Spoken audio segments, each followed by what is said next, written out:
Okay. So go to slide 5. And I noticed in the chat there, just quickly, best practice around sharing the slides. I find when in Zoom and you do screen share, it suddenly occupies the entire screen and you actually can't navigate around in the document. And sometimes that is a nice thing to do.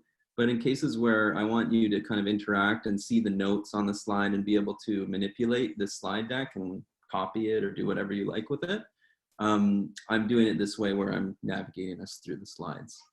So if you go to slide 5, sequence and steps, the topic today that we're inviting folks into is on slide 6 is really in a nutshell what we're trying to prompt the conversation around, which is if you have experience in this, what has been the good, bad, ugly, and lovely of virtual interaction and tech hosting for you, okay? So as I describe the next few steps here, if you want to come into that conversation as one of the fish, maybe just leave a comment in the chat or raise your hand, and Michelle will keep an eye out. So everyone, once the fish are in the bowl, are going to turn off their video. And another great tip for this particular structure is to switch to speaker view. So just as I was navigating you guys there in the beginning to that little button at the top right corner, speaker view is great for Fishbowl because then you're just going to see the folks talking as they come in to the screen. And we'll have that conversation for about 10 minutes. And then we're going to invite everybody else in the outside circles to generate questions for the fish in chat. But I'm going to ask you to hold off on hitting the return key on entering those questions into chat until I say go. And then we'll see them all and the fish will get to kind of look at some of them and respond. So that's the basic structure, very similar to another structure that I'm familiar with called talk show. And that's in a nutshell what it is. And it's very good at sharing experience within a community, sharing stories within a community from founders and things of this nature. So let's jump into it right now. I'm going to ask everybody if you could go up. I think you can stop your video also by clicking on the 3 dots in the upper right corner. There we go. People are shutting their videos off right now. We have some folks joining. Anybody who's jumping in right now, we're just shutting our video off so that we can hear the fish in the fishbowl.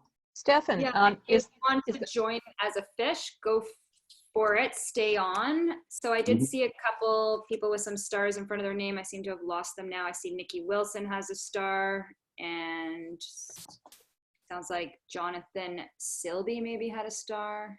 I don't see him right now. Great, this is lovely.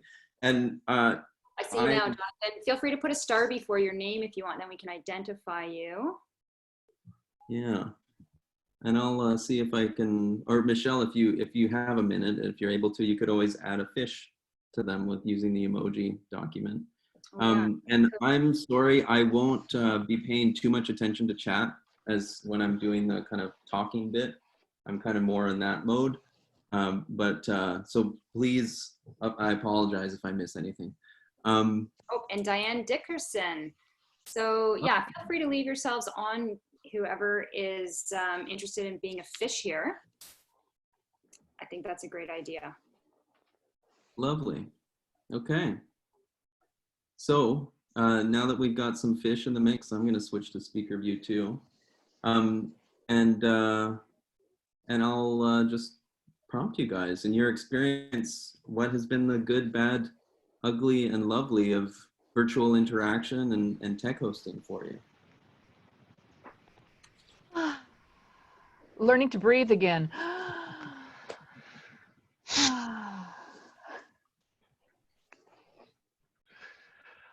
I've been on more videos than usual recently, often as a participant, and I'm noticing different styles of moderation and in particular moderators who, or facilitators who don't cut people off and give them way too much airtime. And so I'm getting a little allergic to that.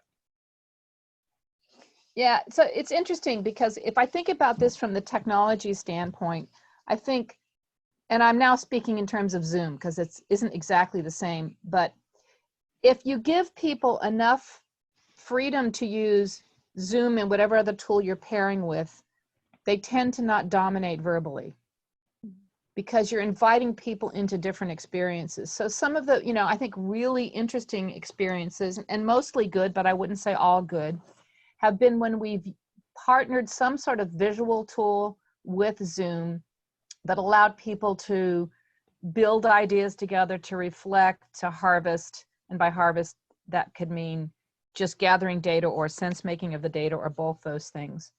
And you're giving agency for people to do things for themselves versus, I think, the old style webinar, which is deliver information. And then if you're lucky, you could send a question to the moderator and the moderator might ask it of the speaker. So the good is when we can liberate people with just enough structure, but not too much structure, there's a greater chance of engagement. I just want to add the ugly thing is I'm really sick of seeing my face, and I've taken to turning off my self view, and then I don't know what's going on behind me. So there's this kind of heaven and hell. But the cognitive overload of seeing my face is just getting to me. That is the ugly right now, particularly with the, unclipped poodle of the internet look. So, so I'll speak to the good and the bad. I've been online since before 1995, maybe even the late 80s. And asynchronous text communication was the style of the day. And there's a lot that you could get done. And those few times that you could get on something that's more interactive were precious. When you could have synchronous communication through an online chat room or IRC or other formats like that. So as we moved into this Web 2.0 plus world over the last 10, 15 years, and especially now with all of the online video, there is a fatigue that happens, not just from my own face, but constantly visually interacting. So some of us have been talking about how do you build in asynchronous communication as part of the group process. So that's one thing. And the other thing is, that's really exciting is that we're really innovating a lot with new online tools, and we don't know what the space looks like as a whole community. Some of us have been doing it forever, like Nancy and a few of the rest of you. But there's also a way in which tools that were, at least in my mind, had a specificity in online space are now being used, the names are being used for, in offline space, I mean. The names are being used for online space. For example, in a fishbowl structure, usually I'm experiencing 2 or 3 people starting the conversation and then welcoming people in, and leaving a chair open for participation. And that gives a different flavor than just whoever wants to show up are the right people. So, and conversation cafes also are being used as a term, but they don't resemble very much sometimes the offline version of that structure.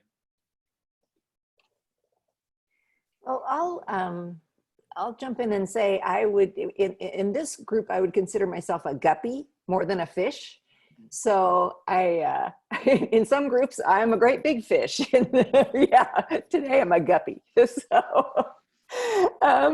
So I would say the things that I'm finding most useful are the notion of working in pairs. So having somebody focus on tech while somebody else focuses on interaction, having somebody manning the chat so that there's not so much to keep track of. When I don't do that, I'm exhausted at the end. Love the turn self off camera. That saves me. I do that most of the time. And I guess the last thing I would say is just reminder to move my body with so much visual reinforcement of I'm a talking head and so is everybody else. Yeah. So just like being generous and stretching mine has other people want to do the same thing. And I think that is helpful. Glad to be here. Stefan, One were you thing going to I'm say also, something? Okay, go ahead, Joel. I'm sorry. Oh, all right. Yeah, so thanks. I just wanted to add something quickly. There was a little talk at the beginning too in terms of hosting about using the waiting room. And I wanted to speak about that specifically and then a little bit more just about less specific experiences. But one thing I found very useful for that was to have it enabled so that people who were going to come early. So for example, we had about 4 or 5 people that were going to meet before the official meeting start time to sort of talk about logistics, how we're going to handle the call and all that. And the host would just let people in who were part of that group of 5. And then once we were ready to open the doors for everybody, we just disabled the waiting room. And that way we didn't have to worry about manually admitting people, which is a bit of a nightmare when you have dozens or hundreds of people on the call. So, I'll add that. So, okay, disabling the waiting room while you're in the Zoom meeting, can you walk through how you do that? Oh yeah, so if you're a co-host, there's a security or a host, there's a security button that appears that doesn't if you're just a regular participant. And I don't see it in front of me now because I'm not a co-host in this, but you should see things like enable waiting room, all kinds of stuff in there. Do you see that? Needed that. Can you make me a co-host, Stefan, so I can see it? I can see it. It's in the bottom left area, right next to stop video. Yeah, but someone's got to make me a co-host. Oh yeah, I think Michelle needs to. Michelle needs it. So Yeah, I will. Sorry, I was just trying to manage the Zoom group chat. Let me go and do this. So, and what is really interesting is you can't share the host view on a screen share. You have to use a workaround. So a little bit later on, we'll share a URL of how somebody showed how to do breakout rooms, because if you're not seeing the controls, it's difficult to internalize the coaching. And yes, the Zoom videos are good. Okay. And that's the place to start. But sometimes you want your friend to explain it, not Zoom video, because then you can have a conversation about it versus just having information dumped on you. So I think that's particularly important. Okay, now I see the security. So I'm going to take a screen capture of this.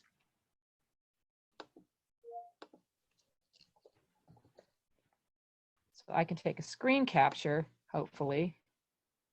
And basically what Nancy is demonstrating here is what I found myself doing on a lot of calls with peers and fellow consultants and whatnot, where we just jump in and we start playing with things and playing with the breakout. And maybe I'll share just a quick reflection on the prompt myself. I think the good, or maybe the funny about this that I've experienced is thinking about imagining if an online interaction, if how we're setting an online interaction up using Zoom, for instance, were to be done in person. So with breakouts, for instance, in real life, how we would normally facilitate, people can self-select to move around to groups.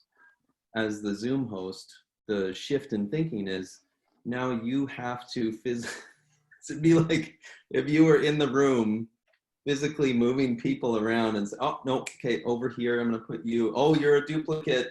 You've done that group already. Let's get, that would never happen in a real facilitated session. So these kind of funny things are what we're having to adapt to. But different things happen in a face-to-face room that complicate our lives. So sure. I don't know that I'd go that far. And so I realized I couldn't take a screenshot and keep the pop-up. So I took a picture, and once I have it uploaded to Google, I'll share it. But I think the co-host cannot see the host tool, some of the host tools, and they cannot see the breakout room host tools, which to me is a flaw in Zoom. I understand why you don't want 2 people messing around at the same time, but it would be nice if the co-host could at least see what the host is seeing, even if they couldn't control it, because the sharing role, Diane, I think is super important. And the larger the group, it would be nice to have, sharing going on of some of those roles. And I think this is where I think scaling out in Zoom in larger rooms becomes problematic, because you have to lock things down more. you don't have that flexibility that I talked about before, because one person, it's difficult to start managing all that technically as one person, unless you're like, you know, I don't know, you're young, your mind is still young and nimble. Me, you know, not so much.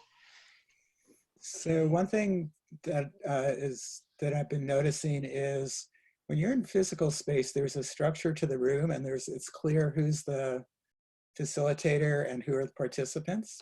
And here, even with closing down cameras and so on, it's a little bit difficult. Like, what's my role? What's your role, Stefan? What's Michelle's role? So having a really good coordination ahead of time is really key to know how to, that physical structure somehow also structures people's attention, if that makes any sense. And so how do we do that in a good way to help people navigate the space? I don't know.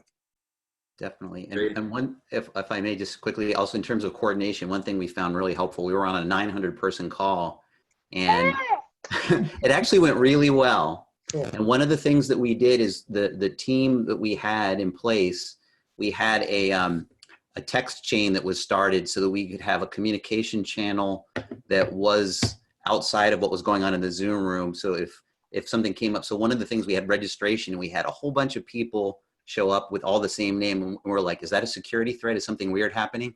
And we sort of were, and we actually had security protocols, like what we would do if we felt like a Zoom bombing was happening or something. Yeah. So to have that sort of planned out and have a communication channel, we ended up hypothesizing that people were sharing the link that was supposed to be just for them after they registered. So you get like 20 people that are like John Smith showing up. Anyway, so having that extra communication channel outside of the interface, because you know the chat is just crazy with stuff. So that was very helpful, and we could have a conversation. You know, what do you think that is? Do you think it's a problem? Let's check these people out. You know, we had people going paging through the gallery to see what these people look like, and they then look like they were Zoom bombers probably. I'm gonna just jump off of your chat moment here, and we can keep discussing in the bowl here. But I'm gonna throw a prompt out to folks in the room who are watching. Just threw it into the chat there. So if you have questions or thoughts, if answered or explored, would help you make progress with tech hosting and virtual facilitation, type it in, and don't hit return until I say so. So we'll keep chatting, and then I'll suddenly shout go. So do you know there's a name for that now? What is it? I learned it yesterday. Chatterfall. Like a waterfall, it's a chatterfall. It just goes. So yeah, Or come up with some water to add to the chatterfall. Jonathan?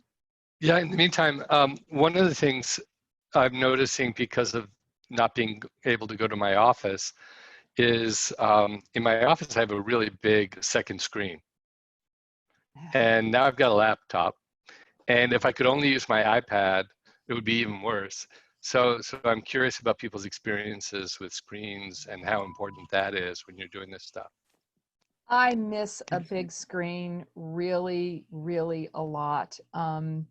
For it, you know, and screen sharing is just miserable on a tiny screen. I think that's another reason that I often give the slides as a separate thing, because I can't read the slides if you screen share and I've got an 11-inch screen. Thank you very much. Or if I go like this, you know, and that's really annoying when my face is that close.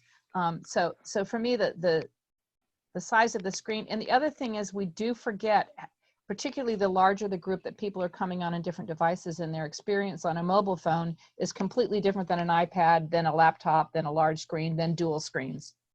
So have you seen the people with dual screens who talk to you like this? Really funny. Like, why don't you not look? Oh, I forgot the camera's over here. I see some questions sprinkling in a bit, so I'm gonna say go if you have questions that you're waiting on, and we'll take a moment here to have a look at them. Oh wow, it is a chatterfall. Look at that. Chatterfall. And just a hint: when you see a chatterfall, take a breath. Yeah. And if you scroll up, then it's not going to go on you, and we can shut up for a minute. We can all read it for a minute, and silence is okay.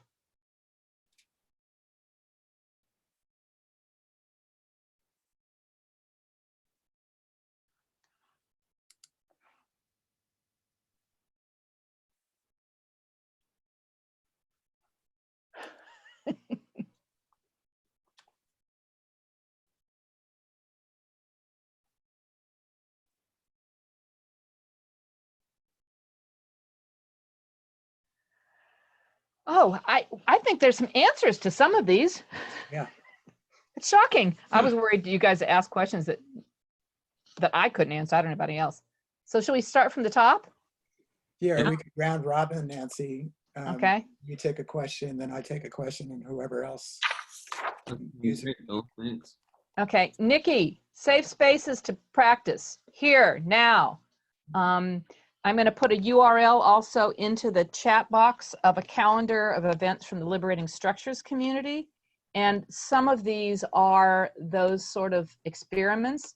And then the third one that has been super successful for me is I create an event and invite friends in. And I use the Liberating Structures community because that's my most active community of practice. But you could plug into any and say, hey, log on at 8 o'clock. Let's see if we can break Zoom.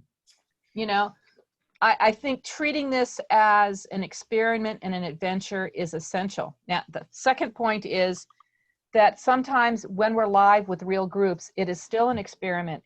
And so engaging participants in that experiment as well. And when you ask people to experiment with you, and I don't say trust me, I don't say that anymore, or I try not to, because I've learned that that can also be terribly disrespectful. But I say, I'm going to try something new today. It may or may not work, but will you help me try it? Because we're learning lots of new things. And then everyone is on your side. So even if you screw up, you harvest the lesson and everybody's happy. It's amazing when you engage people in the experiment versus try to perform perfectly for them. And I have to say, I have no problem falling down flat on my face. And I know not everyone has that freedom. So I say that with my tongue only partially in my cheek. Next. But I think it is true, Nancy, that we create a culture of experimentation, that we just, you know, like push back on some of our clients sometimes. Did somebody else want to speak? I have one I was going to pick up on. Are we going from the top down? Yeah. You want to just go right down the list? Okay. Yeah. So the next question is about co-hosting and hosting. Yeah, for sure. If you're the presenter and you have a complex call, especially, but almost any call, you should be the co-host at best and have, like Michelle is the technical host this time. We did another call together on experimenting with thought exchange and talking about it. And I tech hosted for her. It makes it so much easier to work together. And you shouldn't be the host for your own presentation if you can avoid it, in my opinion. With small groups, you can do both. Yeah, but anything over 2. Do Okay. any of the other fish want to respond to some of these questions? There's like a nice balance of like technical know-how things and some other aspects here. So the next one is how can we harvest many ideas on a shared visual? And then there's also, I think that visual facilitation helps a lot, and I'm struggling on how to introduce it. Should we take that pair? Yeah, that sounds great. And there's another one in there about mural as well.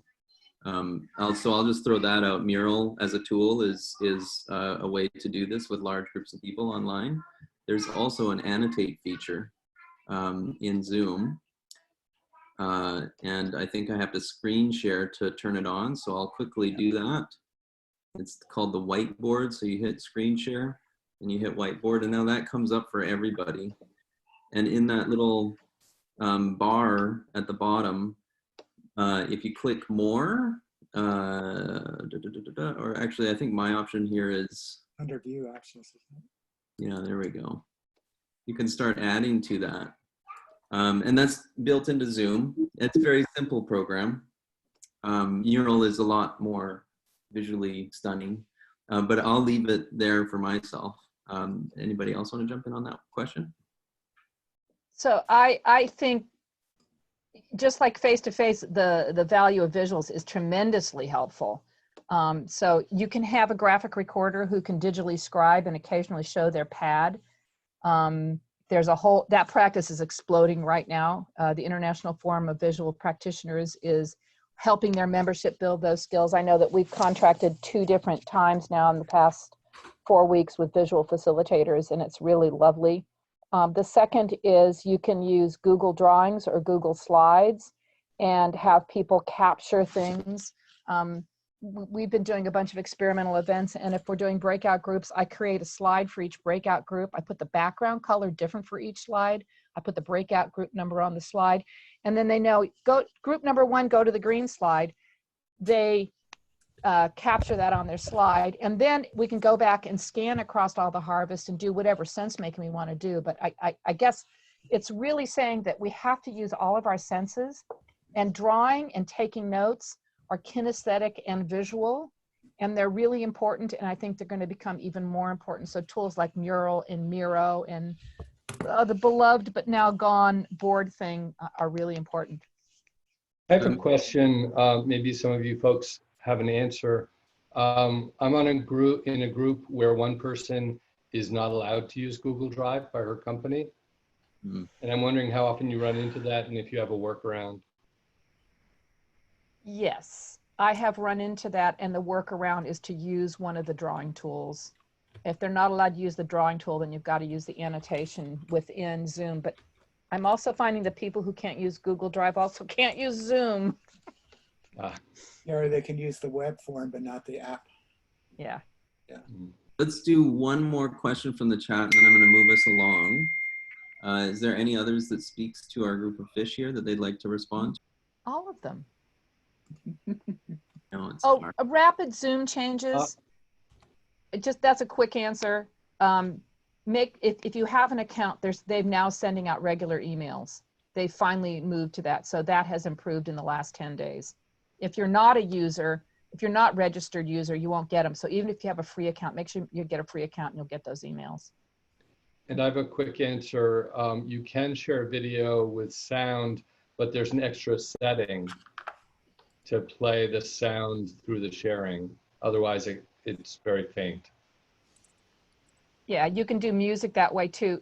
What we found, if there's lots of bandwidth variation of using screen share for the video, can give very different experiences. So a alternative, if you're in a lot of diverse experiences, is to give the URL, know how long the video takes to play, add about 10 seconds to that, and just start a timer and say, okay, click this link, let the link load. Okay, hit play, and I'll coach you back here when that time is up. And that has had less problems than sharing the video via Zoom. It works well in like a real stable environment, but it doesn't always work in an unstable set of environments. Oh, that's great to know. Yeah. And Nancy, quick question on that to clarify. So when you've done that, you've checked both of the boxes, when you share the screen on the bottom, it says share the audio and also to optimize for full screen. And even with that optimization, it still doesn't always work reliably. Yeah, I work with a lot of folks in a lot of different contexts, and also many people now working from home or in rural environments. So the US folks actually are having worse time with the connectivity than the folks in Africa. But yeah. And so again, you have to figure out what's right in your context. And someone asked early on about best practices. There are no best practices. There are useful practices in different contexts. And that's the subtlety of this tech hosting practice. It is not a one size fit all or one solution works everything. And then you have the whole thing of moving to another platform, for goodness sake, off of Zoom. Now I got to learn Teams. Now I have to relearn WebEx because it's changed yet again. So it's, a long time ago, we wrote this book called Digital Habitats, Stewarding for Technology. And it's a combination of technical skills and your social hosting, knowing the community skills. And tech skills alone are not enough, and facilitation skills alone are not enough. This new world requires tech stewards. I think they're going to have a whole new resurgence. On that note, let's steward ourselves into the next exercise here. In the slides, we're going to go to 15% solutions now. Slide 8, we're going to take some time here together. First alone, and then in pairs or trios. And so if you haven't experienced breakout functionality on Zoom yet, this is the moment where that will happen for you. And so for 15% solutions, if you're unfamiliar with it, just go to slide number 9. That gives a fairly succinct description. Basically, a 15% solution is something that you can do right away without needing any more freedom, resources, permission, authority, or control, where you have discretion and freedom to act right now. And I sometimes like to think of it as the 80-20 principle, the Pareto principle. It's that little 20% window that you actually can do something about. So we're going to spend some time right now in self-reflection alone at first. So if you go to slide 10, I'll walk you through the sequencing here. And for 2 to 3 minutes, we're just going to quietly come up with a 15% solution to make this work real for us. And if you go to slide 11, the prompts are listed there, and either Michelle or myself will pop that in the chat as well. Yeah, sorry. So just as a tech host, I'm just going to tell you what's happening right now.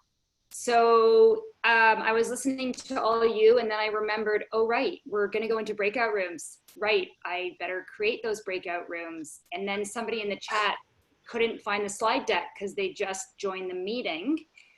And now Stefan said, can you put something in the chat? Well, I'm looking for the slide deck, which I am finding. I just wanted to let you guys all peep into the tech window. So I'm sharing it privately with Megan Weber, who just joined. I'm going to share it with everyone. And I just copied it. Deck.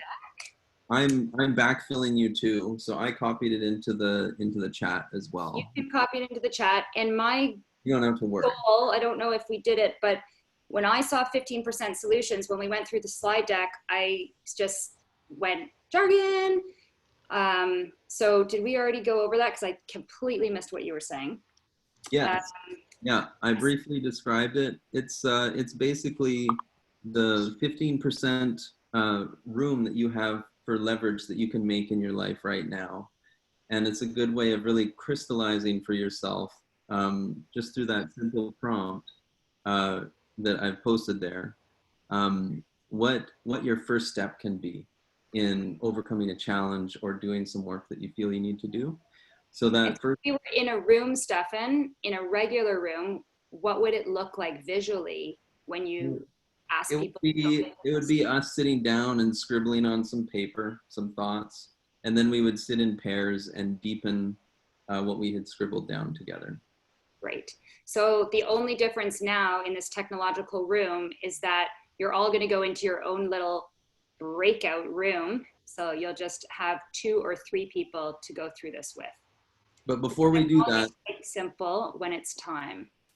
Yes, before we do that, we'll just take a quiet moment here and record some thoughts. So if you have a pen or a pencil handy and a piece of paper, you can write on that, or you can type it into your computer if you have a document open. So my first step in deepening my tech hosting and facilitation practice online is, and then what's a 15% solution to making this real, to advancing my practice online?